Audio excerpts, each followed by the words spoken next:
খারিজ এবং সেই ব্যাপারেই আমাদের কাছে এখনকার যে খবরটি রয়েছে, জিয়া অরফানেজ ট্রাস্ট দুর্নীতির মামলায় অর্থের উৎস বিষয়ে অভিযোগের একটি অংশের পুনঃ তদন্ত চেয়ে বিএনপির চেয়ারপারসন খালেদা জিয়ার করা আবেদন খারিজ করে দিয়েছেন হাইকোর্ট। বিচারপতি এম ইনায়েতুর রহিম ও বিচারপতি শহীদুল করিমের সমন্বয়ে গঠিত হাইকোর্ট বেঞ্চ আজ এই আদেশ দেন। গতকাল বুধবার খালেদা জিয়ার আবেদনের উপর শুনানি শেষে আদালত আজ আদেশের জন্য বিষয়টি রেখেছিলেন। তারই ধারাবাহিকতায় এই আদেশ দেওয়া হলো। আদেশের পর দুদকের কৌঁসুলি খুরশিদ আলম খান বলেন, হাইকোর্ট পুনঃ তদন্ত চেয়ে করা আবেদনটি সরাসরি খারিজ করে দিয়েছে। এতে মামলার কার্যক্রম স্বাভাবিক নিয়মেই চলবে। তবে খালেদা জিয়ার আইনজীবী জাকির হোসেন ভুইয়া বলেছেন, এই আদেশের বিরুদ্ধে আপিল বিভাগে আবেদন করবেন।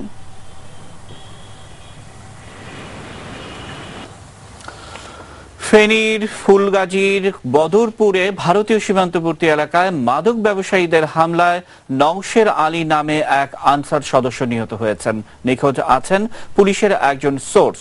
এই সময় মাদক ব্যবসায়ীদের হামলায় আহত হন ফেনীর নির্বাহী ম্যাজিস্ট্রেট সোহেল রানা। পুলিশ জানায়, বুধবার রাতে 9টার দিকে ফুলগাজীর মুন্সিরহাট ইউনিয়নের বদরপুর সীমান্তে থানাবাড়ি এলাকায় মাদকদ্রব্য উদ্ধার অভিযান শুরু করেন তারা।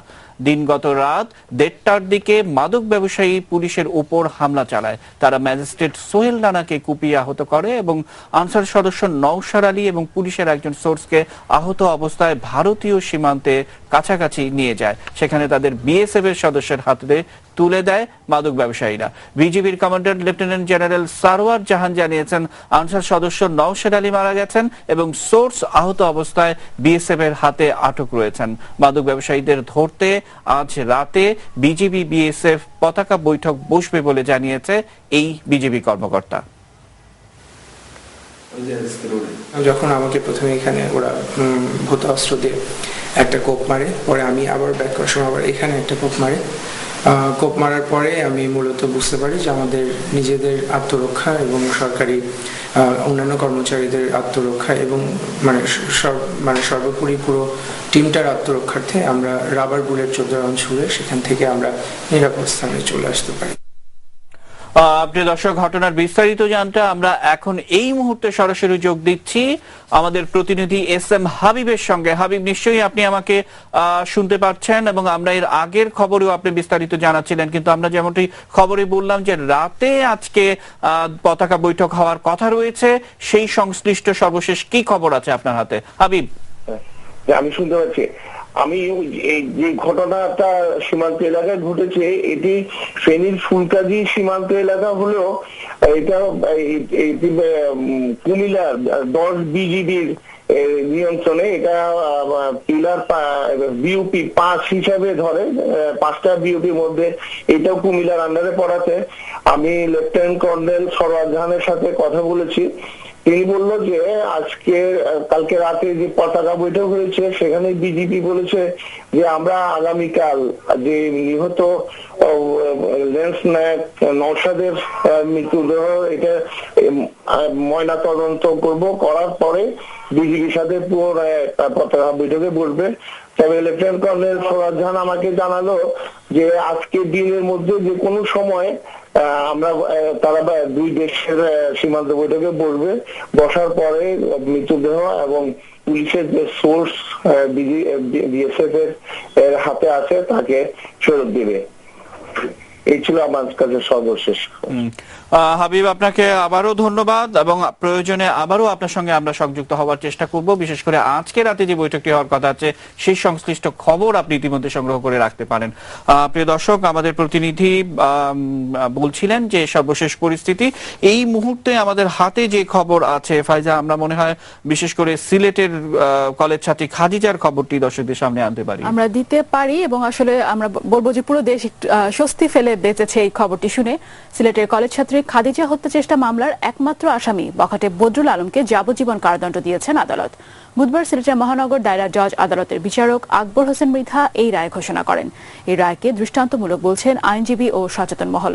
সিলেট থেকে অনিল পালের ক্যামেরায় জানাচ্ছেন সজল ছত্রী। 2016 সালের 3 অক্টোবর প্রেমে প্রত্যাখ্যাত সাবেক গৃহশিক্ষক বদরুল কলেজ ছাত্রী খাদিজাকে হত্যা চেষ্টা চালিয়ে মারাত্মক আহত করে। সিলেট এমসি কলেজ পুকুর পাড়ে এই ছাত্রলীগ নেতার খাদিজাকে এলোপাতাড়ি কুপানের দৃশ্য এখনো তাড়া করে ফেরে অনেককে। বদরুলের এই পৈশাচিকতায় দেশ জুড়ে নিন্দার ঝড় ওঠে। এ সময় নারীর নিরাপত্তা আর মৃতপ্রায় খাদিজার জন্য পথে নামে স্কুল কলেজের শিক্ষার্থী সহ সকল স্তরের মানুষ। শুরুতে হামলার কথা অকপটে স্বীকার করলেও খাদিজা সুস্থ হয়ে ওঠার পর ভুল পাল্টাতে শুরু করে বদরুল। এমনকি বদরুলকে মানসিক ভারসাম্যহীন ও নেশাগ্রস্ত বলে দাবি করে তার আইনজীবীরা। তবে মৃত্যুর মুখ থেকে ফিরে গত ২৬ ফেব্রুয়ারি মামলার শেষ সাক্ষী হিসেবে আদালতে খাদিজা নিজে হাজির হলে বদলে যায় পুরো মামলার চিত্র। সর্বোচ্চ শাস্তির এখতিয়ারে সীমাবদ্ধতা থাকায় গত ১ মার্চ মামলার কার্যক্রম মুখ্য মহানগর হাকিম আদালত থেকে নেওয়া হয় মহানগর দায়রা জজ আদালতে। অবশেষে অপরাধী বদরুলের যাবজ্জীবন দণ্ডের রায় দিয়েছেন আদালত। যাবজ্জীবন কারাদণ্ড এবং ৫,০০০ টাকা জরিমানা, অনাদায়ে আরো ২ মাসের সাজা দিয়েছেন। সুতরাং এটা একটি ঐতিহাসিক রায়। এই রায়ের মধ্য দিয়ে সমগ্র জাতি এবং আমরা সকলেই সন্তুষ্ট হয়েছি। এটা একটা আবেগতাড়িত রায় আমি বলবো। তো এই রায়ে আমি তেমন একটা সন্তুষ্ট না। আমরা উচ্চ আদালতে আপিল করব এবং আশা করতেছি উচ্চ আদালতে আপিল করলে আমার আসামি বেকসুর খালাস পাবে। আমি চাই না এরকম আমার বোনের মতন আর কোনো বোন এবার নির্যাতিত হোক। মাননীয় আদালত যে রায় দিয়েছেন এই রায়ে আমরা সন্তুষ্ট। বিশ্ব নারী দিবসে নারীর স্বাধীনতা ও নিরাপত্তা বিধানের জন্য এই রায়কে দৃষ্টান্তমূলক হিসেবেই বর্ণনা করছেন অনেকে। আমার মনে হয় এই মামলাটার রায়ে আমাদের নারী নির্যাতনটা কিছু হলেও বন্ধ হবে, কিছু হলেও আমরা এটা পাবো, নারী নির্যাতনের এটা বন্ধ করতে পারবো। এটা নারীদেরই জয়। এই রায়টা হয়েছে, উপযুক্ত শাস্তি হয়েছে, এটাই আমাদের পাওয়ার ছিল। অপরাধী বদরুলের যাবজ্জীবন কারাদণ্ডের রায়ে সন্তোষ প্রকাশ করেছেন খাদিজা।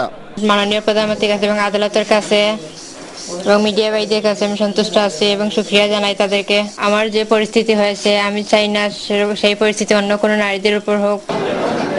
চাঞ্চল্যকর খাদিজা হত্যা চেষ্টা মামলার রায়ের জন্য আজ সকাল থেকেই জনাকীর্ণ ছিল সিলেটের আদালত চত্বর। আসামি বদরুলের আইনজীবীরা ভিন্ন কথা বললেও বিশ্ব নারী দিবসে নারী সুরক্ষা এবং স্বাধীনতার বিধানের জন্য এই রায় একটি দৃষ্টান্তমূলক রায় হয়েছে বলেই মনে করছেন সচেতন মহল।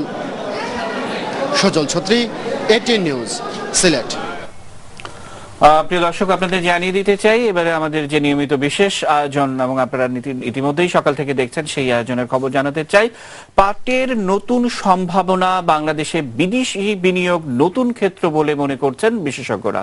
প্লাস্টিক এবং সিনথেটিক পণ্যের পরিবেশ বিধ্বংসী আগ্রাসন ঠেকাতে পাটের প্রতি মনোযোগী হয়ে উঠছে বিশ্বের সচেতন মানুষ। ফলে দেশের ১.এর প্রধান অর্থকারী ফসল পাটের বিশ্বব্যাপী সুদূন কে কাজে লাগিয়ে বিশ্বজাতের পাট জাতীয় বৈচিত্র্য বাজার সম্প্রসারণ হবে বলে মনে করছেন বিশেষজ্ঞরা। বিস্তারিত জানাচ্ছেন আহমেদ রাব্বি তানিম। নতুন করে জয়যাত্রার গল্প লিখছে দেশের পাট। পাটের তৈরি আধুনিক বিলাস